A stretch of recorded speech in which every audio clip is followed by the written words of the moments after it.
맨날 시험 치는 기분이에요. 네. 경제지표 나온 다음에 가격 변수에 너무 민감해지다 보니까 네. 시장이 뚜렷한 방향성보다는 일희일비하는 모습들을 보여주지 않을까라는 생각을 하는데 전 2800선대까지는 충분히 갈 수 있다. 좀 더 올라가게 된다면 2800선 중후반대까지 열릴 수 있다고 생각하고 있어서 지금 요 답답한 흐름, 좀 불안정한 흐름들을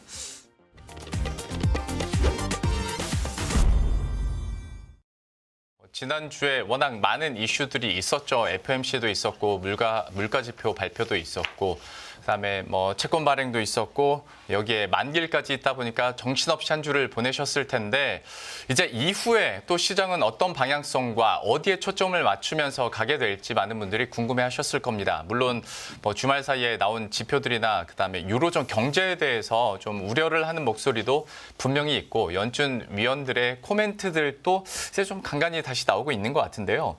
과연 이들을 토대로 전체적인 거시경제 흐름이나 또 증시의 방향성은 어디를 향하게 될지 이번에는 이분과 함께 이야기 나눠보도록 하겠습니다.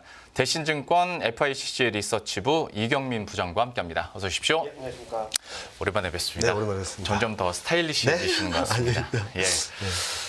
웃으면서 증시 얘기를 계속하면 좋을 텐데 그죠. 약간 이제 오늘 장에서는 물론 뭐 잘 나갔던 종목들도 있습니다만은 거시적 관점에서 봤을 때 좀 유로존 경제에 대한 불안감들도 좀 네. 있는 것 같고요. 이것 때문에 뭐 환율 시장이나 네, 달러화에 맞습니다. 대한 영향들도 분명히 있어서 한번 얘기를 해보도록 할 텐데 일단 그 지난주 FOMC 네. 어떻게 보고 해석하셨는지 이것부터 한번 얘기를 하고 유로존 얘기 넘어가 볼까요? 네, 일단은 표면적으로 보면 되게 매파적인 것 같이 보이는 것 같긴 했어요. 네. 그러니까 여기 그림을 한번 보시면은 올해 점도표를 4.6에서 그러니까 기준금리를 4.6에서 5.1로 상향 조정하면서 금리는 한 번밖에 없다. 라는 걸 얘기를 해줬는데 시장의 반응은 뭐 물가 지표도 있었긴 했지만 그렇게 뭐 불안해하지 않았다라고 네. 볼 수 있겠는데 그랬던 이유는 첫 번째로는 뭐 금리나 한 번밖에 못하는 거 아니야를 어느 정도 시장은 선반영하고 있었고요. 네. 4월 말부터 최근까지도. 그리고 두 번째로 가장 중요했던 거는 25년 점도표가 3번에서 4번, 26년이 3번에서 4번. 그러니까 원래는 333이었던 게 144. 네. 총 9번 한다. 네. 그리고 26년 기준금리는 3.1이다. 라는 것을 좀 계속적으로 똑같이 보여줬거든요. 이렇게 보면은 금리나 시점이 좀 지연된다 하더라도 금리나 사이클은 여전히 유효하다라는 네. 것들을 보여준 거고 또 한편으로는 세 번이면 한 번 하고 할까 말까? 한 번 하고 할까 말까 했는데 네. 어쨌든 간에 금리나가 시작되면은 금리나 사이클, 분기별로 3692, 3692 할 수 있다는 것들도 좀 어느 정도 좀 시장에 녹아들어 있지 않나라는 생각을 하고 있습니다. 그리고 또 하나는 분포도를 한번 보여드리면 연준 위원들 숫자가 금리 동결을 예상한 사람이 4명이고 네. 금리 한 번 금리나가 7명, 두 번 금리나가 8명이에요. 네. 숫자로만 본다면 두 번 금리나 연준 위원이 많았던 거죠. 그리고 기자회견에서 파월 연준 의장한테 물어봤던 게 하나 있어요. FOMC 직전에 물가지표가 나왔는데 연준 위원들이 수정을 했느냐? 그랬더니 수정한 사람도 있고 안 한 사람도 있다라고 얘기를 했거든요. 네. 그래서 시장이 기대하기는 11대 8인데 두세 명만 움직이면 두 번이었던 거 아니야? 그렇죠. 라는 네. 생각도 할 수 있었죠. 그러면서 시장에서는 오히려 점도표는 한 번으로 조정됐는데 금리 나기를 두 번 할 거다라는 기대를 하기 시작했던 거죠. 맞습니다. 다행히 CPI, PPI가 너무 잘 나왔기 때문에 이런 디스인플레이션이라는 기대가 다시 들어오면서 그런 기대감을 자극했다면 저는 이번 FOMC 그리고 물가 지표를 확인하는 과정에서는 그동안에는 점도표보다 되게 매파적인 컨센서스가 형성됐었거든요. 그러니까 점도표는 3월 FOMC 거긴 했지만 3번 금리 인하야라고 얘기했지만 아니야, 한 번밖에 못 할 수도 있어라는 얘기를 했다면 이번 들어서는 점도표는 한 번이야라고 얘기를 하고 있지만 아니야, 두 번 인하할 수 있어라는 좀 청개구리 같은 네. 그런 시장 컨센서스가 물가 덕분에 좀 만들어진 것이 아닌가라는 생각을 하고 있습니다. 워낙 함께 나온 물가 지표도 우리를 실망시키지 않았던 맞아요. 터라 더 예. 그렇게 해석을 할 수 있었던 것 같고 맞아요. 한두 사람만 돌아서면 두 번도 가능하겠는데 네, 맞습니다. 이런 약간 심리적인 컨센이 좀 형성이 네, 됐던 맞습니다. 예, 네. 그런 것 같은데 이후에 물가는 물론 예상치를 하회하긴 했습니다만은 네. 그리고 뭐 경제도 좋다고 하는데 네. 또 갑자기 실업수당 청구 건수가 팍 뛰다 보니까 네. 지금 경제를 부장님께서는 어떻게 미국 경제를 파악하고 계신지.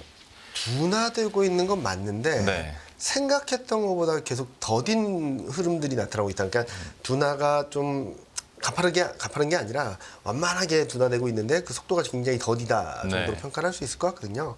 근데 많은 분들이 물어보시는 게 이런 상황에서 물가가 잡힐까라는 걱정들을 굉장히 많이 하시는 것 같아요. 네.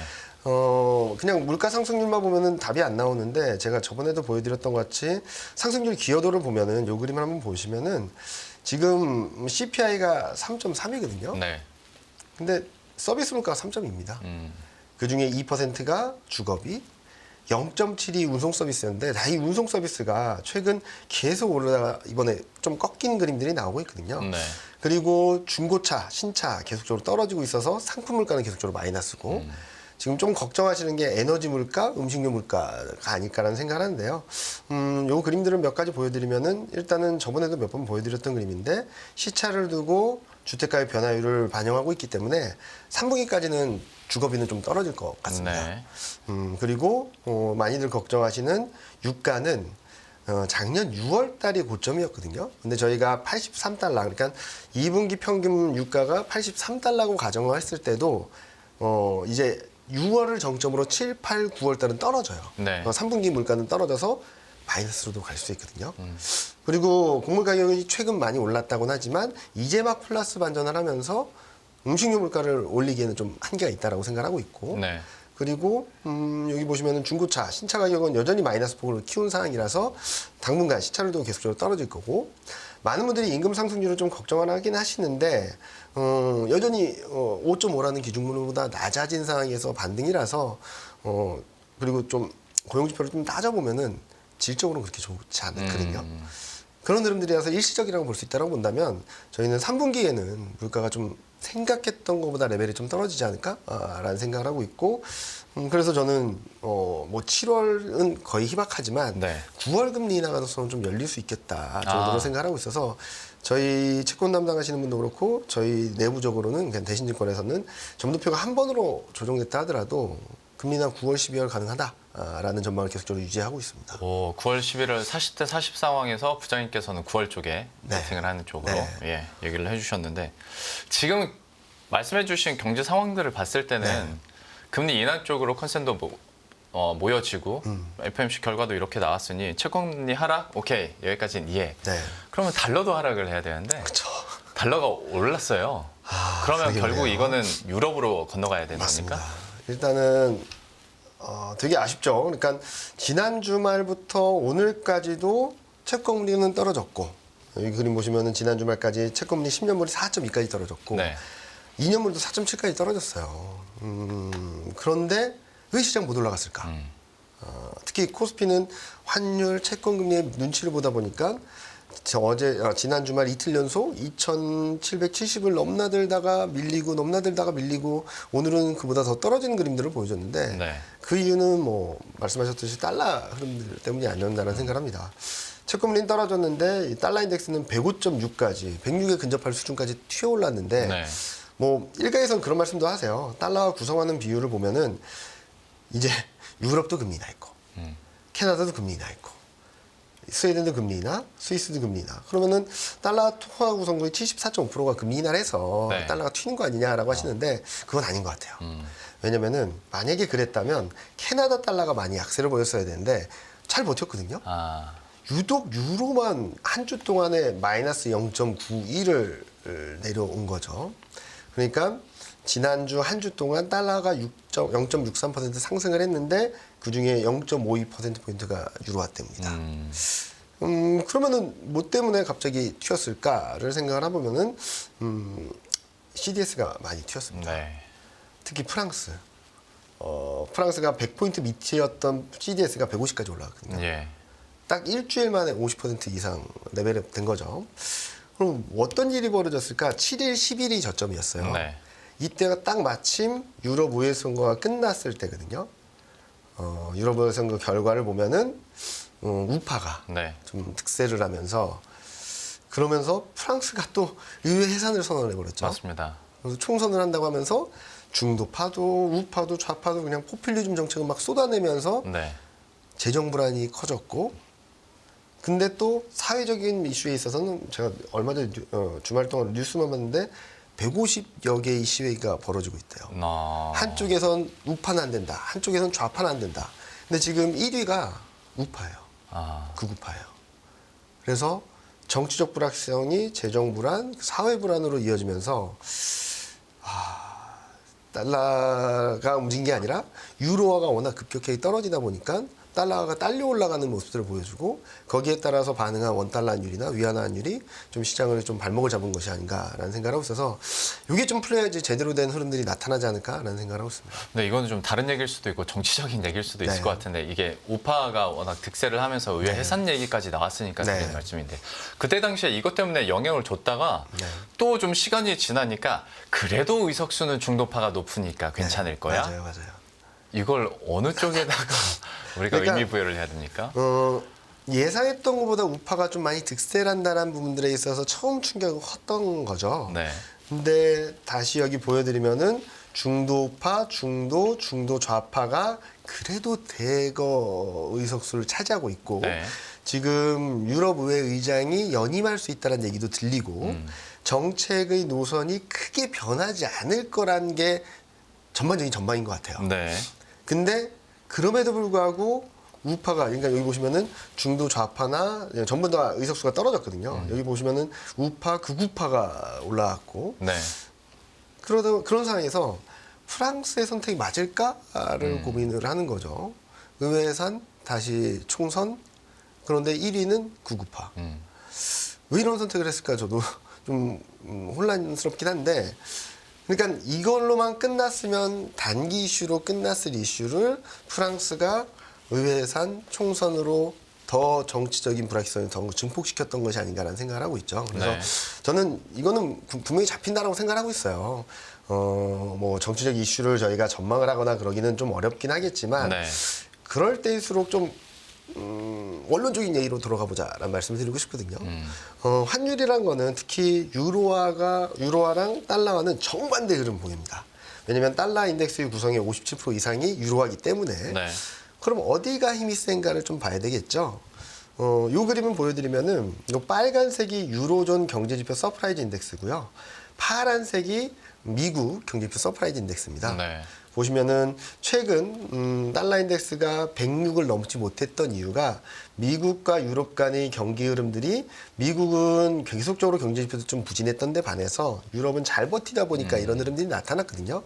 지금도 마찬가지죠. 미국은 경제 지표가 좀 경제 지표 서프라이즈 인덱스 꺾이는데 유럽은 잘 버텨주고 그럼에도 불구하고 정치적 불확실성으로 인해서 튀었다라는 거는 펀더멘탈 대비 좀 오버슈팅이 나온 것이 아닌가라고 보는 게 좀 판단은 맞는 것 같아요. 예. 그렇다고 해서 언제가 변곡점이다라고 말씀드리기는 어려운데 다행히 이번 주 말 21일 날 유로존 PMI랑 미국 PMI가 같이 나옵니다. 네.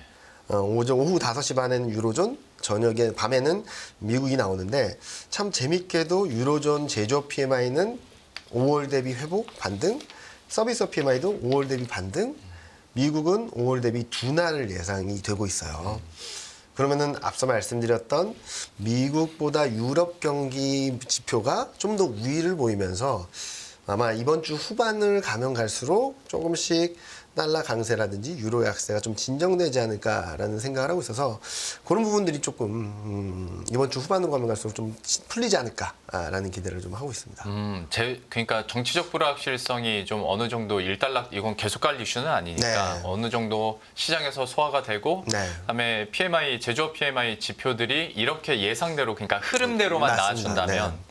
달러화에 대한 반락 가능성도 충분히 네. 있겠다 네. 현재로서. 예. 많은 분들이 제가 요즘 뭐 미국 대선도 있고 그래서 정치적 이벤트에 되게 많이 예민하신 것 같아요. 네. 심리적으로도 그렇고 수급적으로도 그렇고. 근데 많이 말씀드리는 것 중에 하나는 2016년 11월로 돌아가 보자. 트럼프 되면 망한다 그랬는데 안 망했다. 네.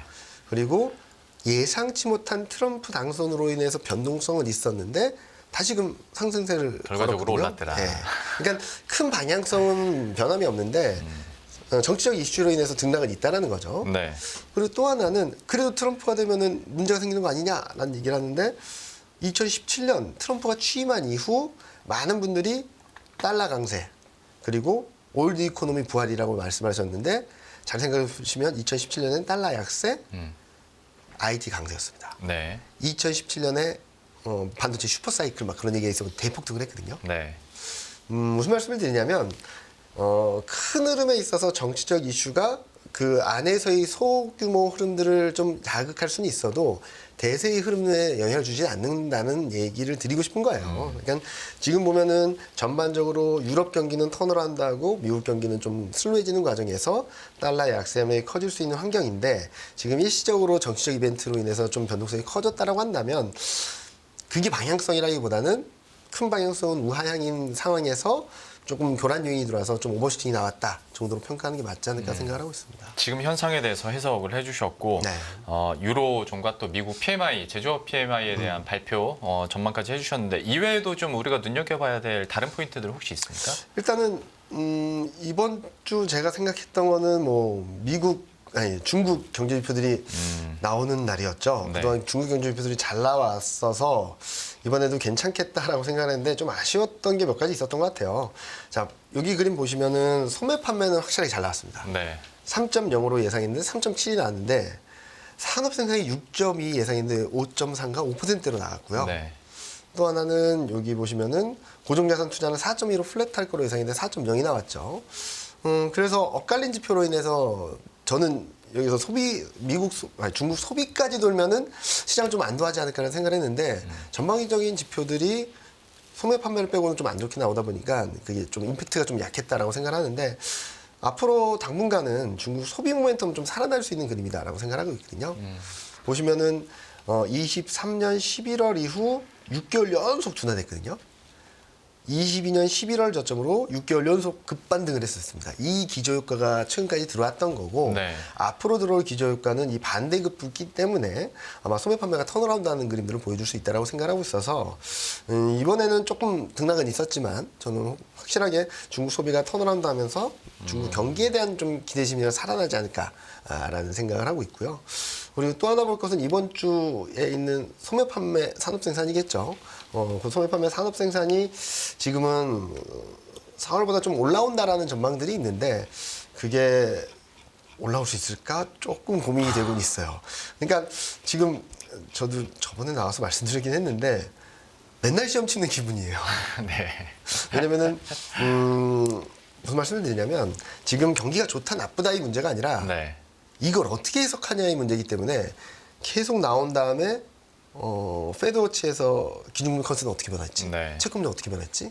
계속 그러니까 경제표 나온 다음에 가격 변수에 너무 민감해지다 보니까 네. 시장이 뚜렷한 방향성보다는 일희일비하는 모습들을 보여주지 않을까라는 생각을 하는데 일단은 중국 경기는 턴어라운드하는 방향성이고 미국 경기는 좀 슬로해지는 방향성이라고 본다면 저는 지금 최근 지난주 후반부터 오늘까지 좀 시장이 불안정한 흐름들을 보였지만 그게 방향성이라고 보기보다는 뭐 급반등한 뒤에 좀 숨고르기이지 않을까? 이번 주 후반 지나면서 달러가 좀 진정되고 달러 강세가 진정되고 소매 판매 산업 생산 결과에 따라서 등락이 있다 하더라도 좀 방향성을 좀 더 위쪽으로 잡아갈 수 있지 않을까라는 말씀 많이 드리고 있습니다. 매일 시험 보는 기분이라고 하셨는데 네. 그래도 미국은 지금으로선 분위기는 배드이스 굿이죠? 맞습니다. 네. 베디스 굿이라서 더 피곤한 거죠. 그렇죠. 그러니까 정상대로 흘러간다면 미국 경기가 둔화되는 사이클이라면은 좀 쉬어가는 그림이고 한데 하루하루 경제지표 결과에 따라서 너무 민감한 반응을 보인다라는 그렇죠. 거죠. 네. 생각을 해보시면 지난주에는 물가 잘 나왔다고 해서 안도했잖아요. 네. 그 전주만 하더라도 고용지표 높게 나왔다고 난리가 났었습니다.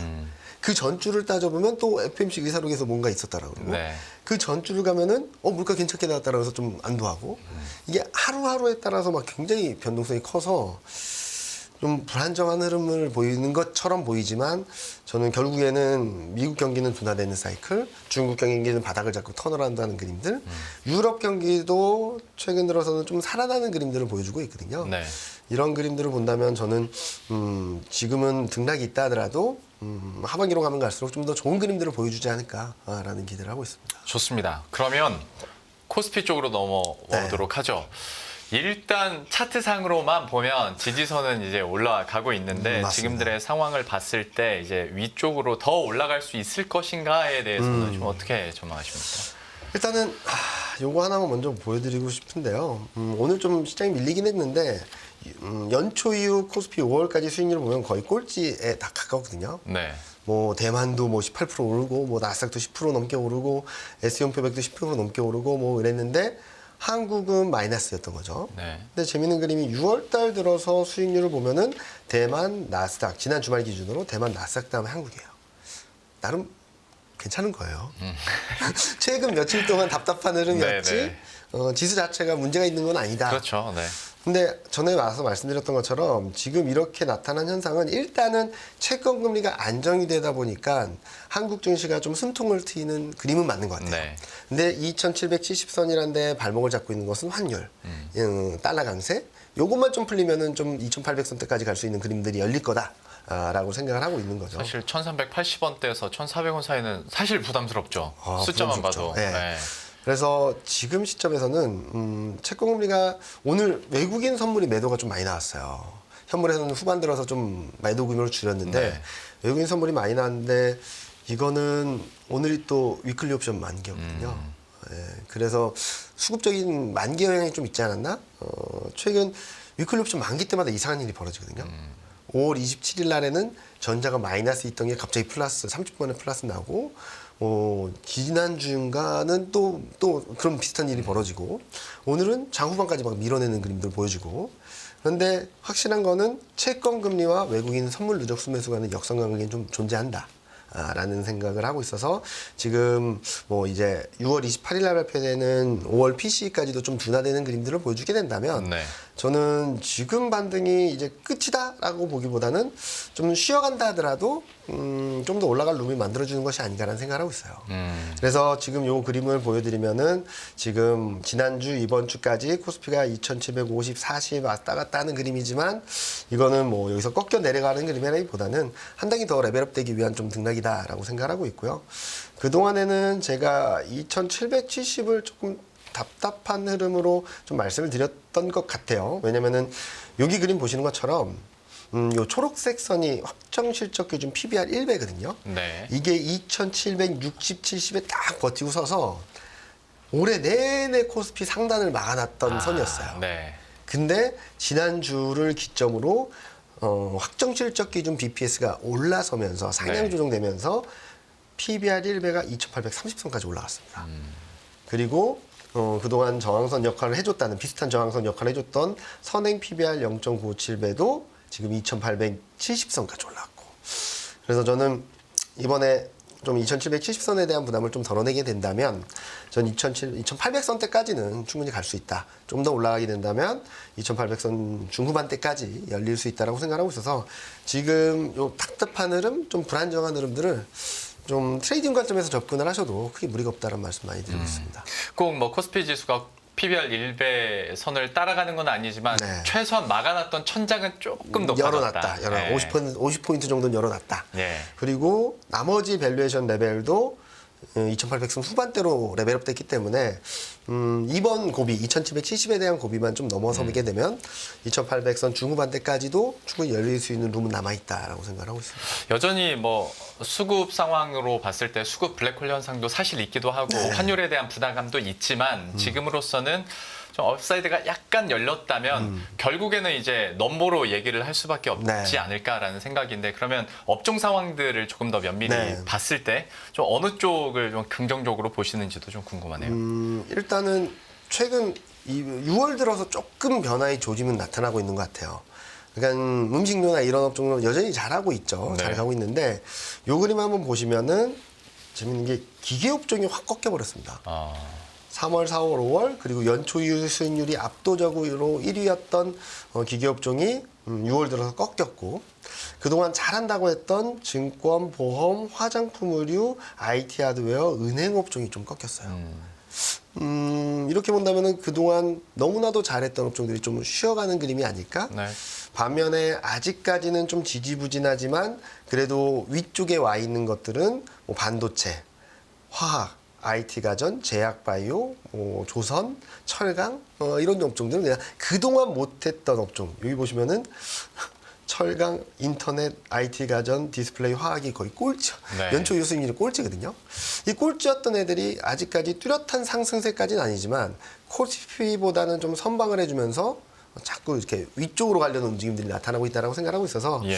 4월, 5월 달까지는 일방적이었죠. 기계, 중국 소비 관련주, 음식료 이런 업종들이 일방적으로 강세를 보였다면 지금은 거기에서 균열의 조짐이 나타나면서 또 다른 순환매가 준비되고 있는 것이 아닌가라는 생각하고 있어서 저는 채권금리 레벨 다운된 것도 있긴 하지만 또 한편으로 생각해봐야 될 게 원달러율이 계속 올라온다면 외국인이 계속 샀거든요. 네. 자, 그러면은 원달러율이 좀 슬로해지기 시작한다라고 가정을 해보면은 외국인이 그동안 샀고 수익이 많이 났던 것을 더 살지 아니면은 환차익까지 들어오니까 이쪽을 정리하고 좀 싼 거를 살려고 할지 비중 조절을 하지 않을까요?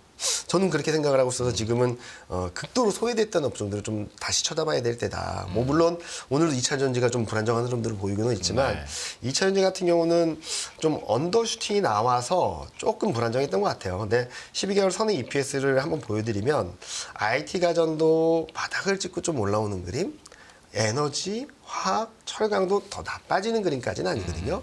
인터넷 업종도 1분기 실적에 좀 잘 나왔고 좀 우상향하고 있고 제약바이오도 계속 우상향하고 있는 그림이라서 가격적인 메리트와 더불어서 실적 대비 저평가 정도가 조금씩 매력도가 높아지고 있어서 저는 만약에 외국인 수급이 다시 재개된다면 뭐 성장주 쪽으로 외국인 수급이 좀 들어오지 않을까라는 생각을 하고 있어서 그쪽에 좀 포인트를 두고 바라보자라는 말씀 많이 드리고 있습니다. 다만 좀 걱정인 게 지금이 막 신규 유동성이 투입되는 그쵸. 장은 그건 아니죠. 아니잖아요. 네. 그러면 어딘가에서는 빼가지고 사야 네. 된다라는 건데 거기에 대한 사실 개인 투자자들의 고민도 그래서 좀 네. 커지지 않을까 싶고 그래서 마지막으로 좀 이런 시장에서의 대응 전략을 어떻게 가져가야 될 것인가 좀 한마디 부탁드리겠습니다. 일단은 아직까지는 짧게 보자라는 말씀을 드리고 싶어요. 아까도 말씀드렸듯이 점도표보다 금리 인하 기대를 하기 시작했던 거거든요. 이러면 또 피곤한데 계속 검증을 하려고 할 겁니다. 네. 이게 맞아? 그리고 또 7월 초에는 6월 FMC 의사록이 나올 거거든요. 시장이 기대한 것만큼 비둘기파적일까? 그리고 7월 중순에 나오는 물가, 6월 CPI 3개월 연속 둔화세를 보여줄까? 계속 검증이 나오는데 좀 기대 심리가 다시금 들어온 상황이라서 약간만 삐끗해도 또 한번 출렁일 수 있거든요. 그리고 그때쯤 되면 코스피가 2,800선 초중반까지 넘어갈 수 있기 때문에 좀 심리적으로도 좀 차익 매물이 나올 수도 있고 네. 그래서 일단 제가 드리고 싶은 말씀은 지금 많이 소외됐던 업종들을 말씀을 드리고 있는데 얘를 가지고 3,000, 3,100까지 끌고 가자라는 말씀 아직까지 드리긴 좀 어려울 것 같아요. 네. 일단은 6월 말 7월 초 그러니까 PC 물가가 둔화된다라는 그림이 어느 정도 가시화된 상황에서 거기까지 열어놓고 좀 트레이딩 관점에서 접근을 하자. 그리고 특히 워낙 많이 밀렸기 때문에 좀 스프링이 이렇게 눌려 있으면은 누르는 힘이 좀만 약해져 튀어오르는 힘이 셀 수 있거든요. 그런 트레이딩 관점에서 지금 밀릴 때마다 좀 모아놨다가 퉁 튀면은 좀 정리한다는 컨셉으로 트레이딩 관점에서 접근을 하자 말씀드리고 싶습니다. 회사도 그렇고 부장님도 그렇고 업사이드가 열렸다고 판단하면 꽤 적극적으로 베팅을 하시고 또 네. 전망을 하는 편인데 아직은 그 시기는 아닌 것 같습니다. 조심스럽게 좀 짧게 가져가자 하시는 네. 거 보니까 우리 개인 투자자 여러분들도 당분간은 그러니까 뭔가 진정이 되는 사인을 받기 전까지는 좀 짧게 조심스럽게 비중 조절을 하시면서 좀 보수적인 전략도 필요한 시기인 것 같습니다. 전반적인 지표들 해석과 함께 주요 포인트들 그리고 우리 증시에 대한 투자와 전략과 또 포인트 짚어주셨으니까 여러분들의 이번 주 한 주간 동안에 포트폴리오 비중 조절에도 좀 잘 감안하시면서 도움 받아 가셨으면 좋겠고요. 부장님은 여기서 보내드리도록 하겠습니다. 대신증권 FICC 리서치부 이경민 부장과 함께했습니다. 오늘 말씀 고맙습니다. 네, 감사합니다.